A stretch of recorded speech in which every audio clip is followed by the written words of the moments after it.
जय श्री कृष्ण दोस्तों, आप सभी का स्वागत है वैदिक मन एस्ट्रोलॉजी यानी आपके अपने लाइव जीपीएस में। आज हम बात करेंगे वीकली हॉरोस्कोप के बारे में। 19 जैन से लेके 26 जैन सजिटेरियस लगन और मून साइन। अगर आपका धनु लगन है, धनु राशि है, तो आपके लिए बहुत इंपॉर्टेंट वीडियो होने वाले हैं, क्योंकि हम बात करने वाले हैं हर इंपॉर्टेंट एस्पेक्ट के बारे में, love, marriage, job, business, strength, luck, और उस रेमेडी के बारे में इन the end of the video, जो आपके लिए हो सकती है रामबाण। रामबाण भाई जो आप पॉजिटिविटी को मैक्सिमाइज करें, नेगेटिविटी को मिनिमाइज करें। आइए शुरुआत करते हैं वीकली प्रेडिक्शन के बारे में। वीकली प्रेडिक्शन देखने के लिए हमें मून की पोजीशन को देखना बहुत ज्यादा जरूरी है, और मून एक राशि को 2 से ढाई दिन के अंदर बदल देते हैं। यानी कि मून ट्रांजिट करेंगे, आपको जो भाव से फील कराएगा, यानी कि केतु के साथ मून का बैठना 10th house, 11th house, 12th house and first house में।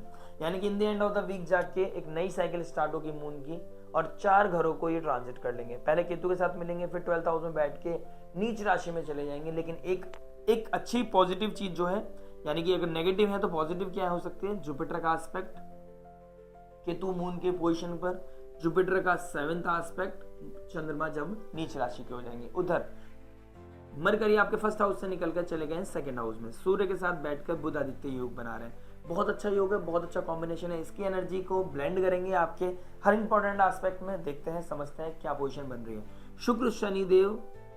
शुक्रदेव और शनिदेव दोनों डिग्री वाइज अब एक दूसरे से दूर होने लगेंगे। 18 तारीख के बाद एक दूसरे से दूर होते चले जाएंगे। यानी कि लास्ट सैटरडे जो गया उसके बाद दोनों एक दूसरे से दूर जा रहे हैं। कहीं ना कहीं प्रैक्टिकलिटी हिट करेगी, रियलिटी चेक हिट करेगी। ठीक है, आपको पता चलेगा अपने सिबलिंग्स के बारे में, नेबर्स के बारे में, अपने स्पाउस के बारे में, अपने लव रिलेशनशिप के बारे में, क्योंकि शुक्रदेव ही लव रिलेशनशिप को दिखाता है। ठीक है, अपने लेबर्स के बारे में, आपके जो आपके अंडर में काम करते हैं उनके बारे में, या फिर सर्वेंट के बारे में रियलिटी चेक आपको हो सकता है। This is very very much on cards. उसके अलावा मंगल नीच राशि से निकल के आपके 7th हाउस में चले गए हैं, जो आपके 12th लॉर्ड होते हैं और 5th लॉर्ड होते हैं। वो चले गए मंगल नीच राशि में, नीचे राशि से निकल के वक्री होकर चले गए हैं बुध की राशि में, 7th हाउस में। इसका क्या इंपैक्ट पड़ेगा, शुरुआत करते हैं लव से। देखिए, लव से बात करें तो 5th हाउस का मालिक 7th हाउस में जाके वक्री हो गया है मंगल। मंगल का वक्री होना 7th हाउस में बताता है कि 5th लॉर्ड 7th में, आप अपनी शादी के लिए कुछ डेस्परेट हो सकते हैं, आप अपनी शादी के लिए सोच सकते हैं, लव को शादी के लिए कन्वर्ट करने में। आप फैमिली के साथ भी थोड़ा सा डिस्प्यूट कर सकते हैं आप, या उसके बारे में थॉट प्रोसेस आ रहे हैं कि यार हम जिसके साथ है अभी उसके साथ कैसे शादी का प्लान कर सकते हैं, longer vision, long term goal, long commitment, इस तरह की सिचुएशन आप देख पा रहे हैं। लेकिन 7th हाउस में अगर आपका सेम साइन में, सेम हाउस में आपकी लगन कुंडली में मंगल बैठे हैं, या फिर मंगल आपके 1st house, 4th house, 7th house, 8th house या 12th हाउस में बैठे हैं, तो आप मांगलिक हैं। इस चीज का ध्यान रखिएगा, कंपेटिबिलिटी जरूर चेक कर डाल लीजिएगा, और उससे पहले हर टेस्ट में पास हो जाइएगा। यानी कि आप पेशेंस के साथ रह सकते हैं, क्या आप एक दूसरे के लिए रेस्पेक्ट रखते हैं, क्या आप लॉन्गर विजन देख सकते हैं, क्या आप हार्ड टाइम में भी सेम फील के साथ, सेम इमोशंस के साथ आगे बढ़ सकते हैं। ये सब चीजें जानकारी लेना बहुत ज्यादा जरूरी है। शुक्रदेव शनिदेव के साथ बैठे हैं, और मंगल देव अब रेट्रोगेट हो गए हैं, और 5th लॉर्ड रेट्रोगेट हो गए हैं। यानी कि अभी तक वो बैठे नीच राशि में, कोई ना कोई अंडर द कारपेट कुछ चल रहा था, अब वो हाईलाइट हो सकता है, अब वो शाइन कर सकता है। सूर्य मरकरी ने आपका 8th हाउस को हाईलाइट कर दिया। यानी कि आपका मून कहाँ बैठा है, अभी केतु के साथ बैठा है। तो आपका अगर अब जहाँ पे काम करते हैं वहां पर अगर कोई लव रिलेशनशिप है, तो वहां पे आपका डिटैचमेंट आ सकता है। पहली चीज, कोई हिडन सीक्रेसी थी आपके रिगार्डिंग, या आपके स्पाउस, आपके पार्टनर के रिगार्डिंग, वो भी कहीं ना कहीं लाइमलाइट में आ सकती है, जो आपके इनर पीस को खराब कर सकती है। दूसरी चीज, चंद्रमा का नीच राशि में बैठना, 12th हाउस में बैठना, ये कहीं ना कहीं दिखा रहा है कि आपके अंदर डिटैचमेंट आएगा, आप आइसोलेशन में जाओगे, आप अपने आप को टॉक्सिसिटी से बाहर निकालने की कोशिश करोगे, और यही आपकी जिंदगी में बहुत बड़ा बदलाव लेके आएगा। उसके बाद क्योंकि एक नया पैटर्न, नई शुरुआत, गंडांत जोन को क्रॉस करके मूला नक्षत्र में जैसे मून जाएंगे, तो सबसे डिटैच होके, सब इमोशन से बाहर निकल के आप एक जीवन की नई शुरुआत कर सकते हो। या फिर आपके अंदर वो अब उतना ज्यादा फीलिंग नहीं है, आप उतना फर्क नहीं पड़ता है, चीजें जैसी चल रही है चलने दोगे, और आप समझोगे कि जैसे चल रहा है चलने दो, मैं तो इन चीजों से बहुत बाहर आ चुका हूं या आ चुकी हूँ।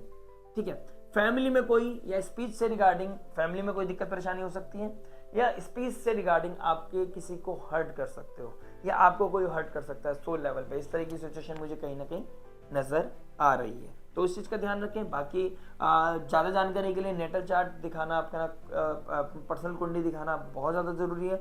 उससे पता चलता है इन डेप्थ जाके कि आपकी दशा महादशा क्या चल रही है, सिचुएशन क्या बनी हुई है। एज ऑफ नाउ आपको अपना ध्यान रखना है, अपने इमोशंस का ध्यान रखना है, आपके अंदर जो एनर्जी है उसका भी ध्यान रखना है, और अपने सीमन को भी कंट्रोल करके रखना है।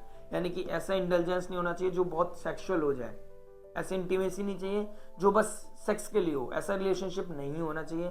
आपकी क्लैरिटी बहुत ज़्यादा ज़रूरी है आपके लाइफ में, और क्लैरिटी के लिए काम करना आपको अभी से स्टार्ट करना है, क्योंकि उसके बाद जैसे शुक्रदेव राहु के साथ जाएंगे तो आप अपनी इनर पीस के लिए यही सोचेंगे कि यही माया है, यही सब कुछ है, और आपके घर में वो टर्बुलेंस बनाएगी और घर में आपका मन नहीं लगेगा, आप बाहर जाओगे।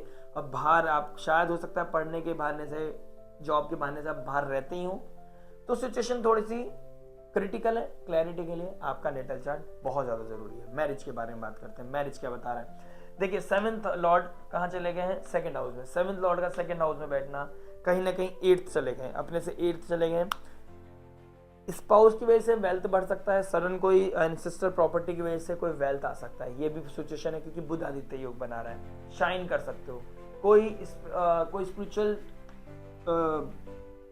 ऐसे इवेंट्स हो सकता है, कोई कथा कीर्तन हो सकता है घर में, इस तरह की सिचुएशन दिखाई दे रही है। पहली चीज, आपका भी इंटेलिजेंस स्पिरिचुअलिटी की तरफ बढ़ सकता है। लेकिन 7th से अपने से 8 चला गया तो सडन ट्रांसफॉर्मेशन भी हो सकता है, कोई सडन रियलिटी भी हिट कर सकते हैं, सडन सच्चाई, कोई छुपा हुआ सच आपके सामने आ सकता है। ये सिचुएशन कहीं ना कहीं दिखाई दे रही है। मंगल 7th हाउस में बिल्कुल भी अच्छा परफॉर्म नहीं करते हैं, तो आपको अपनी मैरिड लाइफ में बहुत टेक केयर करने की जरूरत है। कहीं ना कहीं आपका इनर पीस खराब होना, टर्मोइल होना, आपका वो डिटैचमेंट होना, इतना फील ही ना करना, ठीक है। और अपने इमोशन, मंगल यहाँ पे ऊर्जा को तो बढ़ाएगा, तो अपनी ऊर्जा को ना बैलेंस करने की जरूरत है।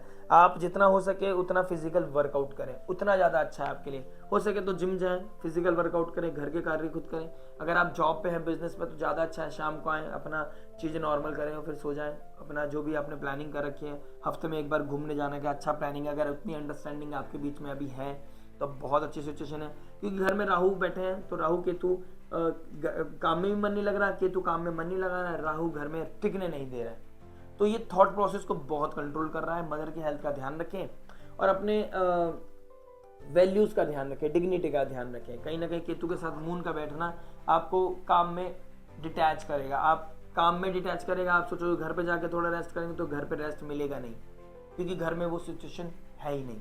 तो आपको ना घर में पीस है ना बाहर पीस है, तो ये समय थोड़ा टर्बुलेंस का है। सजिटेरियस अगर मून साइन है आपका, अगर धनु राशि है, तो आने वाला समय समझ लीजिए ढैया का है। तो ढैया आपकी परीक्षा लेने के लिए तैयार है, आपको घबराना नहीं है। मंगल की ऊर्जा को मेंटेन करें और किसी के साथ इंडल्जेंस नहीं रखना है। No extra material affairs, otherwise things will be very very negative, things will become so negative. आपको इस चीज का ध्यान रखना है कि ये नेगेटिव ट्रांसफॉर्म नहीं होना चाहिए, ये ट्रांसफॉर्मेशन हो तो नेगेटिविटी से निकालने के लिए पॉजिटिव ट्रांसफॉर्मेशन की तरफ होना चाहिए। लगन का स्वामी जुपिटर 6th हाउस में बैठा है, ऋण रोग शत्रु को बढ़ा रहा है, एक्सपेंड कर रहा है, ठीक है, और ऊपर से हेल्थ इश्यूज भी दे रहा है, तो मेंटल हेल्थ वैसी खराब है, ऊपर से कोई और इम्यूनिटी ब्रेक हो गया तो दिक्कत ज्यादा आ जाएगा। मून का 12th हाउस में बैठना कहीं ना कहीं आइसोलेशन की तरफ लेके जाएगा। आप कहीं ट्रैवल करना चाहोगे, आइसोलेशन में जाना चाहोगे, मी टाइम की वजह से जाना चाहोगे, तो मी टाइम देने के लिए spiritual place is the best. Haridwar जाइए, प्रयागराज जाइए, ऋषिकेश जाइए, this is the places where you can go and have some good vibes. Spiritual retreat के लिए जाना भी is very very good. Business के बारे, वो जॉब के बारे में बात करते हैं। जॉब क्या बता रहे हैं, देखिए 6th लॉर्ड शुक्रदेव बन गए हैं, कहाँ बैठ गए, 3rd हाउस में। 6th का लॉर्ड 3rd हाउस में बैठ गए हैं, बहुत अच्छी पोजीशन है, कोई दिक्कत नहीं है, अपने से 10th बैठ गए। तो और कर्म स्थान के मालिक, कर्म के मालिक वहीं बैठे हैं, जो एक्चुअली शनि बनते हैं। तो कर्मों के द्वारा आप सोशल मीडिया पे काम, कोई जॉब करते हैं, आप मास मीडिया में हैं, वहाँ पर आपको बहुत अच्छा अपलिफ्टमेंट मिल सकता है। आपकी मेहनत रंग लेके आएगी। आपको ये नहीं सोचना है कि मेरे को अप्रिशिएशन मिले, आपको ये सोचना है मेरे को काम करना है, जो मेरे को असाइनमेंट दिया गया है उसमें मुझे अपना बेस्ट देना है, दैट्स इट। अगर आप ये इस थॉट के साथ चलेंगे तो बहुत अच्छा काम कर सकते हैं। केतु के साथ मून का बैठना है स्टार्टिंग ऑफ द वीक, कोई ना कहीं आपको कलीग्स में थोड़ा डिटैचमेंट या किसी के साथ कोई लड़ाई वड़ाई हो सकती है। आपको अपने उनमें लड़ाई नहीं करनी है, अपने ऑफिस में लड़ाई नहीं करनी है। और मून का 12th हाउस में बैठना, कोई फॉरेन लैंड, कोई दूर दराज का जो आपका अपना था उनके साथ आपकी ट्यूनिंग बदल जाना, डीरेल हो जाना चीज़ें, वो आपको नेगेटिव हो सकता है, उसका कोई लॉस, कोई फ्रेंडशिप का लॉस, कोई साथी संबंधी का लॉस, इस तरह की सिचुएशन, या कोई जॉब का लॉस, क्योंकि थर्ड हाउस थोड़ा एग्जिट, थोड़ा वो भी दिखाता है, कार्मिक चीज़ों को भी दिखाता है, तो हो सकता है जॉब का लॉस हो जाए, वो आपको आइसोलेशन की तरफ लेके जाए। तो ऐसा कोई कार्य ट्रिगर ना करें जिसकी वजह से आपका जॉब चला जाए, ठीक है। इस तरह की चीज़ों में ना पड़े, क्योंकि घर की स्थिति भी अच्छी नहीं है। मैंने बताया अगर आपका मून साइन है, लगन पे भी ये सेम प्रभाव है, लेकिन चेरी ऑन द टॉप ये मून साइन के लिए रहेगा, यानी कि और वॉलेटाइल हो सकती है। बहुत कुछ डिपेंड करेगा आपके नेटल चार्ट पर, आपकी दशा महादशा क्या करिए। सेजिटेरियस में आप कमेंट करता है ऐसा कुछ नहीं है, बिल्कुल बकवास बोल रहे हैं, ये सिचुएशंस है। आपका नेटल चार्ट बहुत अच्छा है तो इसके लिए तो आपको अप्रिशिएट करना चाहिए, खुद को ब्लेस्ड फील करना चाहिए, आपको ग्रेटिट्यूड शो करना चाहिए। भगवान ऐसी सिचुएशन मेरे साथ नहीं है, ये सिर्फ एक गाइडेंस है, ये एक अपॉर्चुनिटी है, मेरे पास आपकी कुंडली नहीं है, ये सिर्फ एक गोचर है। गोचर के बेस पे मैं आपको क्लैरिटी दे रहा हूँ। बात करते हैं बिजनेस के बारे में। बिजनेस क्या बता रहा है, देखिए बिजनेस की बात करूं तो केतु बैठा है 10th हाउस में और उसका मालिक 3rd हाउस में चला गया, सॉरी 2nd हाउस में चला गया। तो स्पीच के द्वारा अगर आप कोई स्पीच काम करते हैं, एंकर हैं, इस तरीके कोई कार्य करते हैं तो आपके लिए बहुत बेस्ट है। यहाँ सूर्य का बैठना शाइन कराएगा। आप फैमिली से रिलेटेड कोई काम करते हैं, फैमिली के बिजनेस में जुड़े हुए, तो आपको इसमें इस टाइम आपको अपलिफ्टमेंट, फाइनेंशियल ग्रोथ, आपकी वैल्यू का ग्रोथ, ये सब चीज़ें दिखाई दे रही हैं। फैमिली में शादी वादी का कोई प्लान है, उसमें कहीं कहीं पैसे लगना, उसकी वजह से आपका ग्रोथ बनना हो सकता है। आप फैमिली बिजनेस ज्वाइन किया और कुछ समय के बाद आपसे वो समय है कि आपकी शादी का प्लानिंग चल रहा है, तो दिस इज द मोमेंट जब आप कर रहे हो, तो बहुत अच्छे समय है, अच्छा समय चल रहा है।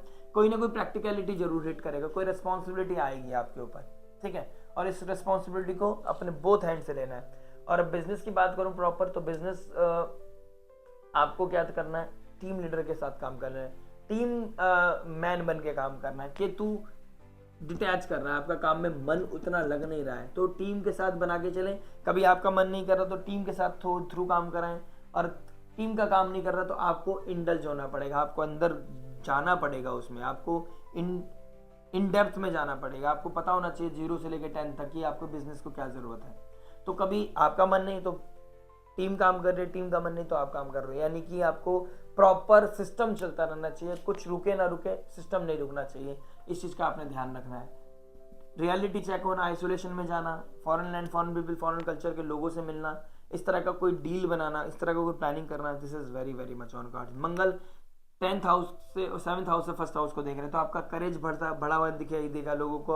ऑल ऑफ सडन आपका करेज, आपकी स्पीच, दोनों चीज बढ़ सकती है, बिगड़ भी सकती है, और ज्यादा शो ऑफ के चक्कर में आपकी चीजें बहुत नेगेटिवली ट्रिगर कर सकती है। तो ज्यादा शो ऑफ नहीं करना है, सजिटेरियस लगन और मून साइन, जो हो आप वही दिखाना है।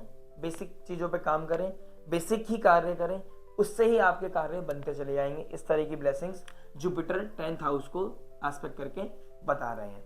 स्टूडेंट के बारे में बात करते हैं। देखिए आपका 5th लॉर्ड 7th हाउस में बैठ गया। 5th लॉर्ड का 7th हाउस में बैठना, कहीं ना कहीं आप पार्टनरशिप के चक्कर में, रिलेशनशिप के चक्कर में, मार्केट इमेज क्रिएट करने के चक्कर में पड़े हैं, मत पड़े। एडिक्शन के चक्कर में पड़ रहे हैं, ये भी अपने आप में एक एडिक्शन है कि आप जो नहीं हो वो शो ऑफ करने के चक्कर में पड़े हो, तो ये बहुत नेगेटिव ट्रिगर कर सकता है आपके लिए, एक नेगेटिव एडिक्शन बन सकता है, और ये आपके लिए सही नहीं है। लगन का स्वामी 6th हाउस में बैठा है, अपनी हेल्थ का ध्यान दें, हेल्थ की वजह से आपका पढ़ाई पे बहुत बड़ा इंपैक्ट पड़ सकता है।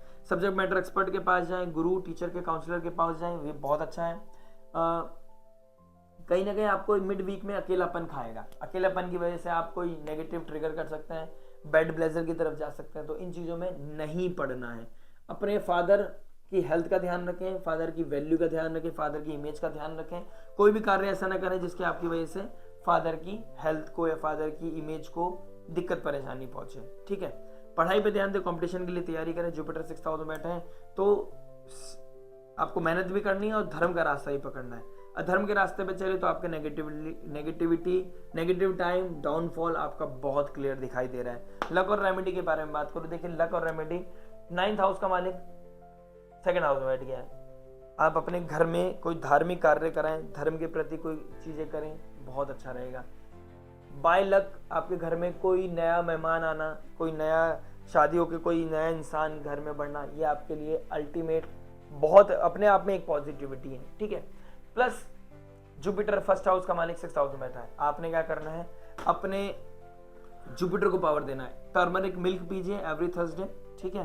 कोई एंटीऑक्सीडेंट वाटर पीजिए रेगुलर, कॉन्टिन्यूसली। और आपने क्या करना है, अपने 7th हाउस में मंगल का बैठना, हनुमान चालीसा रिसाइट करें और वर्कआउट करें। जितना फिजिकल वर्कआउट करेंगे उतना आप अपने आप को हील रखेंगे, जितना उतना ही आपका माइंडसेट बहुत अच्छा रहेगा।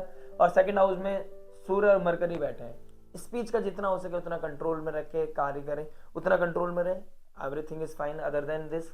और अपने कम्युनिकेशन, अपनी बॉडी लैंग्वेज का भी ध्यान रखने की बहुत ज़्यादा ज़रूरत है। बाकी मैंने लास्ट वीडियो में बताया, आने वाली वीडियोस में बताऊंगा, बने रहिएगा, जुड़े रहिएगा इस लाइव जीपीएस के साथ। मिलते हैं नेक्स्ट वीडियो में, टिल देन नमस्ते, राधे राधे।